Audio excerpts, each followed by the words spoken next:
Texas, another one of the many programs who are rescheduling games with Kansas coming up, as well as Kansas State this Saturday.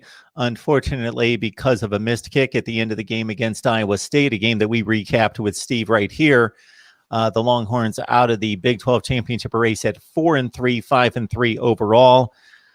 Just your thoughts about this Texas season as they head down the home stretch and most likely will play in a bowl game after two probable wins against the two Kansas schools. It's been fine. I don't think the 5-3 record looks like what Texas fans were hoping going into the season, but the schedule really eases out from here.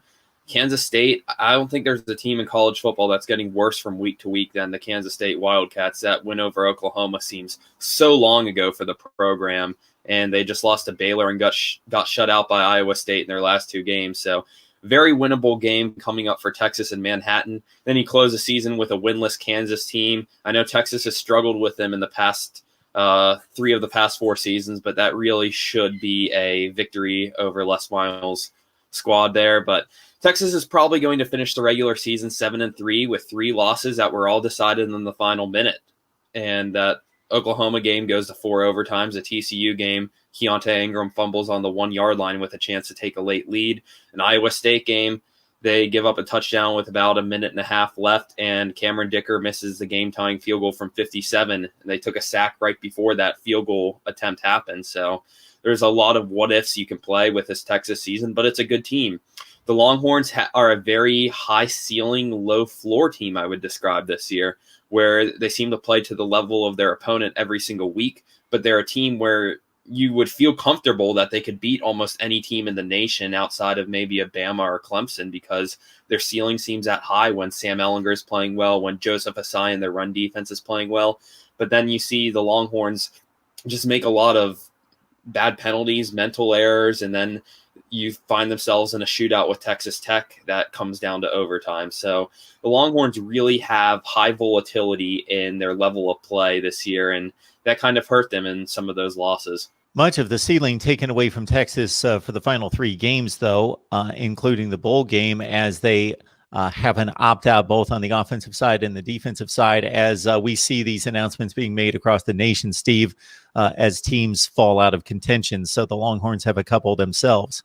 Left tackle Samuel Cosmi is going to be a big one. Cosmi is probably a potential top 10 NFL draft pick.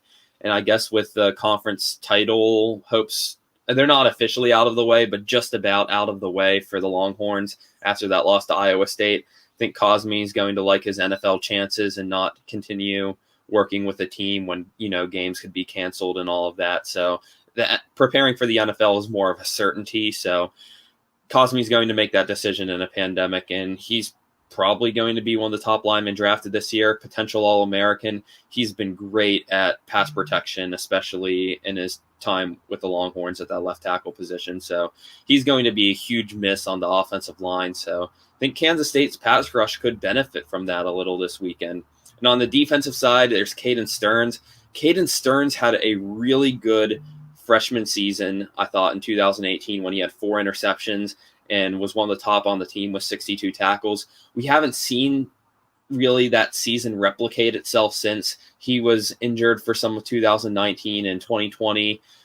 He hasn't really been the same in pass protection, but Stearns he was a highly recruited prospect. He still has a lot of talent, I think, in him.